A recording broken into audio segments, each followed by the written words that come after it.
Underworld, dunia bawah dalam mitologi.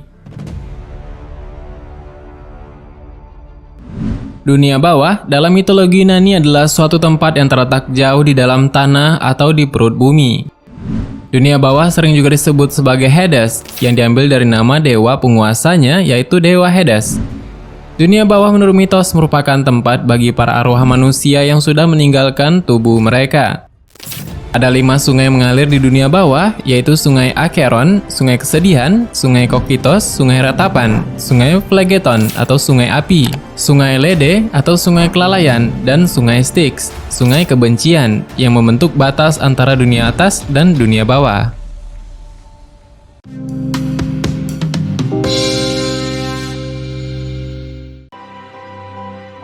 Sungai Styx. Apa itu Sungai Styx? Mitologi Yunani kuno mengatakan bahwa ada tempat-tempat di bumi di mana matahari tidak pernah terlihat, sehingga kegelapan abadi dan kesuraman yang memerintah di sana. Di sanalah pintu masuk ke harta Hades, yaitu Tartarus. Beberapa sungai mengalir di dunia orang mati, tetapi Styx adalah yang paling gelap dan paling mengerikan di antara mereka. Sungai kematian mengelilingi kerajaan Hades 9 kali, dan airnya hitam dan berlumpur. Menurut legenda, Styx berasal jauh di barat, di mana malam berkuasa. Inilah istana dewi yang megah, tiang-tiang peraknya yang merupakan aliran mata air yang jatuh dari ketinggian yang mencapai langit. Tempat-tempat ini tidak berpenghuni dan bahkan diceritakan bahwa para dewa tidak berkunjung ke sana.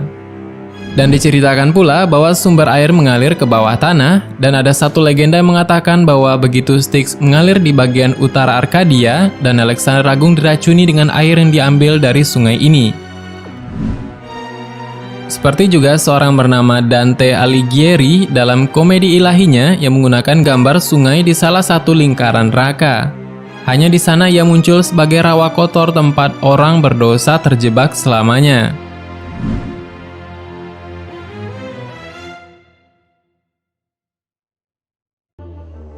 Hal yang paling mengesankan adalah legenda dari masyarakat Jepang yang bernama Yomi no Kuni, legenda dunia bawah.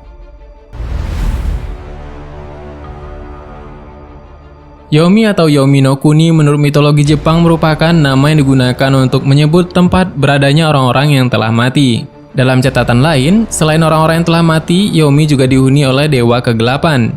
Berbagai literasi mendeskripsikan istilah Yomi sebagai neraka, jurang tidak berdasar atau kerajaan kegelapan yang terletak di bawah bumi. Dalam beberapa versi, Yomi dikuasai atau dipimpin oleh suku Yomi no Mikoto, yang sering disebut sebagai Tsukiyomi. Tsukiyomi adalah penguasa bulan dan penguasa malam. Dikatakan juga bahwa Yomotsu Kuni adalah dewa alam kematian, kebalikan dari Yomi adalah ama atau surga. Cerita yang menyangkut tentang Yomi no Kuni ditemukan di catatan Kojiki, yaitu catatan hal-hal kuno pada awal abad ke-8, yaitu 711 sampai 712 Masehi. Terdapat kisah tentang Dewa Izanagi yang merindukan istrinya yang telah meninggal, yaitu Dewi Izanami, dan hendak mengunjunginya di Yomi no Kuni dengan tujuan untuk membawanya kembali. Dalam perbincangan mereka sebelumnya, Izanami memberitahu kepada suaminya untuk tidak melihatnya.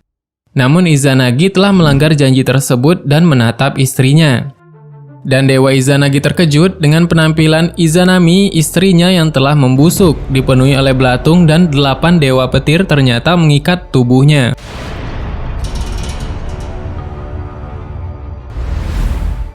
Setelah kejadian tersebut, Dewa Izanagi sangat ketakutan sehingga ia memutuskan untuk melarikan diri dari Yomi no Kuni tersebut.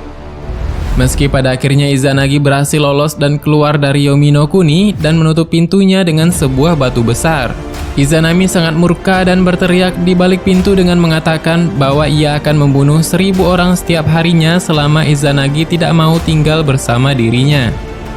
Izanagi pun menjawab bahwa ia akan memberikan kehidupan bagi 150.000 orang setiap harinya. Dan dia mengutuk bahwa Yomi no Kuni adalah tanah najis dan kotor untuk ditempati. Sejak saat itu, masyarakat di sana percaya bahwa Yomi merupakan sebuah tempat untuk menuju alam neraka. Menurut Kojiki tersebut, koleksi mitos-mitos tertua di Jepang, pintu masuk ke Yomi, dunia bawah tanah di Jepang tersebut disebut sebagai Yomotsu Hirasaka, yang berlokasi di bagian timur Matsue. Namun, pintu masuk untuk menuju ke tempat itu telah ditutup dengan batu yang sangat besar oleh Dewa Izanagi. Ternyata kisah tersebut sangat mengesankan, sangat menyentuh perasaan.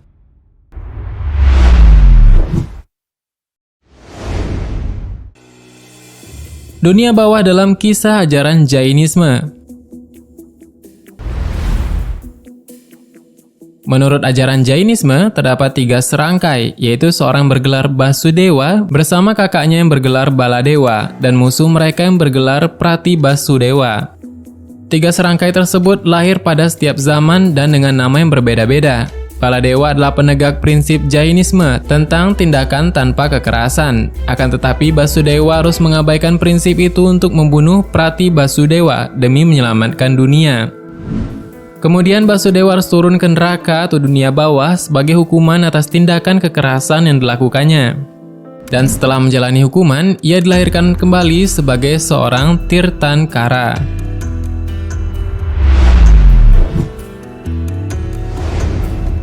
Mitologi Romawi dan Yunani.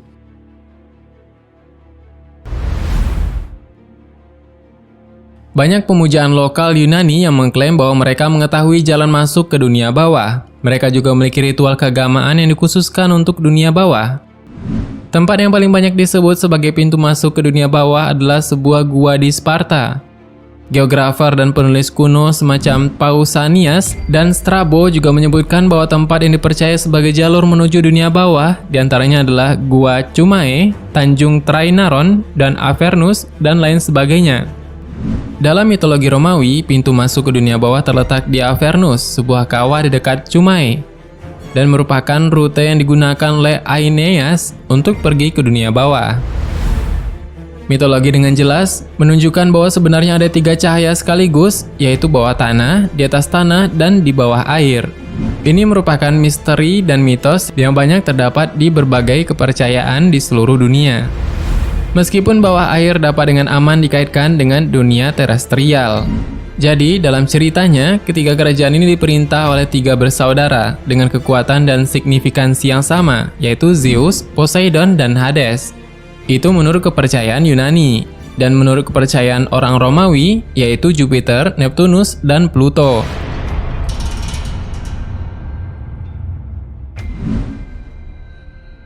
Konsep dunia bawah ditemukan di hampir setiap peradaban dan mungkin setiap umat manusia itu sendiri. Ciri-ciri umum mitos dunia bawah adalah kisah orang yang hidup melakukan perjalanan ke dunia bawah. Kunjungan ke dunia bawah muncul dalam beberapa tulisan pertama yang pernah ada.